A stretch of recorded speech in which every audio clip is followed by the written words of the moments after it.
अस्सलाम वालेकुम प्यारे दोस्तों, कैसे हैं आप लोग। जैसा कि आप जानते हैं कि दुर्दाना रहमान ऑफिशियल चैनल पे आपको मैं सभी लोगों से मिलवाती हूँ, चाहे कोई आर्टिस्ट हो, चाहे कोई सिंगर हो, चाहे कोई किसी शोबे में भी हो।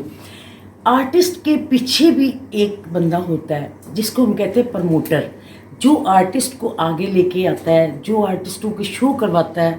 तो आज हम आपको एक ऐसे प्रमोटर से मिलवा रहे हैं जिनका माशाल्लाह बहुत नाम है, बड़े अच्छे हैं, उनके कोई ना कोई शो आपको नज़र आ जाएंगे जी। उनका नाम है उसामा कारताद। अस्सलाम वालेकुम सलाम जी, कैसी हैं आप? अल्लाह का शुक्र, आप कैसे हैं? मेरी अक्सर आपसे मुलाकात किसी ना किसी इवेंट में होती है, तो माशाल्लाह सुना आप बड़ा आला काम करते हैं, बड़े अच्छे अच्छे शो प्रमोट करते हैं पाकिस्तान में, पाकिस्तान से बाहर, और जितने भी फनकार हैं उनको बड़ा प्रमोट करते हैं। तो क्योंकि कुछ ऑडियंस को ये नहीं पता होता, वो सिर्फ एक्टरों को देख रहे होते हैं कि जी ये आर्टिस्ट है, ये काम कर रहा है, लेकिन उनके पीछे भी एक आर्टिस्ट होता है जो उनको आगे लेके आता है। और सुनाएं अपने काम के बारे में कि कैसे आप अपने प्रोजेक्ट को तैयार करते हैं। जी, प्रोजेक्ट्स पे बेस करते हैं, डिपेंड करता है कि किस तरह के प्रोजेक्ट्स हैं। हम मेरी एक इवेंट मैनेजमेंट कंपनी है फायदा इवेंट्स के नाम से, अच्छा, जिसमें हम डिफरेंट टाइप के कॉर्पोरेट कमर्शियल और इवेंट्स करवाते हैं। अच्छा, जिसमें कॉन्सर्ट्स भी होते हैं, फैशन शोज भी होते हैं, टीवी शोज भी होते हैं। तो उसका एक प्रॉपर होता है। अब किसी को कुछ आर्टिस्ट चाहिए होते हैं, हम आर्टिस्ट वो अरेंज करते हैं, अरेंज भी करते हैं। कुछ अरेंजमेंट अगर कोई कहते हैं कि आपको पूरा इवेंट ही हम अरेंज करके दें, वो भी हम करते हैं, चाहे लोकल आर्टिस्ट हो चाहे इंटरनेशनल आर्टिस्ट हो। अच्छा, तो बड़ा इजीली आप ये कर लेते हैं। अगर कोई फर्ज करें कोई मुश्किल पड़ जाए आपको, कोई किसी की डिमांड हो गई, या फलां फनकार को लेके आए, तो क्या वो आपके रेंज में आ सकता है? बिल्कुल आ सकता है, लेकिन अब कुछ होते हैं, जैसे आपको पता है हमारे भारतीय मुल्क के साथ कुछ हालात नहीं बेहतर। पहले था कि हमने मीका सिंह भी आए पाकिस्तान, ओम पुरी साहब आए। अच्छा, लेकिन अब ये सीन है कि अब आपको पता है पाकिस्तान और इंडिया में वो बात नहीं है, बिल्कुल सही। तो अब जो कहते हैं हमको, हम कहते हैं भाई आप दुबई या यूके उधर अरेंज कर लें, उधर अरेंज कर लें, तो उधर आप बुला सकते हैं।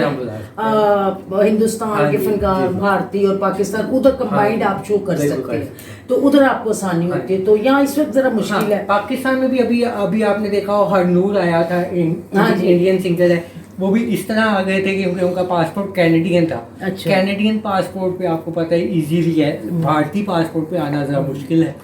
तो कभी कोई ऐसे शो आपने किया हो जिसमें आपको बड़ी मुश्किलात का सामना करना पड़ा हो, आप डिस्टर्ब हो गए हो कि ये कैसे होगा, कॉन्शियस हो जाता है, कंफ्यूज हो जाता है बंदा, ऐसा भी कभी कोई वाकया बिल्कुल हुआ है। हमने गुजरांवाले में शो किया था। अच्छा, तो कुछ ऑडियंस आपको पता है गुजरांवाले की आवाम का जज्बाती होते हैं, तो वो हमारे एक आर्टिस्ट परफॉर्म कर रहे थे, उन्होंने कहा जी ए गाना नहीं ए गा। अच्छा, तो उन्होंने वो कोई आर्टिस्ट थी, मेल सिंगर थे हमारे, मेल सिंगर। तो वो गाना गाए, तो उन्होंने कहा अच्छा मैं गाता हूँ, मैंने पहले गाया है। अच्छा, उसने उस बंदे की सिंगर की पैंट पकड़ के खींच के कहता है मैं तनु किया आएगा। मैंने अपने आर्टिस्ट को कहा, मैं कहा भाई यहाँ पे हो गया हालात खराब, तो आप यहाँ पे स्टेज छोड़ दें। अच्छा, फिर बड़े ऐसे इश्यूज होते हैं, हमारे कॉन्सर्ट की एंट्री पे गेट भी टूटे हैं, बहुत इश्यूज हुए। अच्छा, तो वो ऐसे इश्यूज आते रहते हैं हमारे, तो फिर आ जाते हैं। और अपनी ज़िंदगी का कोई ऐसा, जैसे ये अब आपने गुजरांवाले वाला शो, ये भी बड़ा एक उस वक्त तो बंदा हिल जाता है ना, ऑडियंस के सामने तो बंदा नहीं कुछ कर सकता। और कोई ऐसा इवेंट के कोई, जैसे मतलब आपको किसी ने कहा जी फलां आर्टिस्ट हमें चाहिए, तो वो आपको मौके पे नहीं मिल सका, या उसकी डिमांड बहुत ज़्यादा हो गई, आपने उसकी डिमांड नहीं पूरी हुई, तो उसकी वजह से कोई आपको मसला आया हो? होता है, ऐसी बड़ी चीज़ें होती है। अब कुछ ऐसे आर्टिस्ट हैं जो इनकी अपनी रिक्वायरमेंट्स होती हैं जो हमारे टाइम पूरे नहीं कर सकते। अच्छा, तो उस वजह से हमें करना पड़ता है, उसको फिर स्किप करना पड़ता है, हम उनको ऑल्टरनेट दे देते हैं।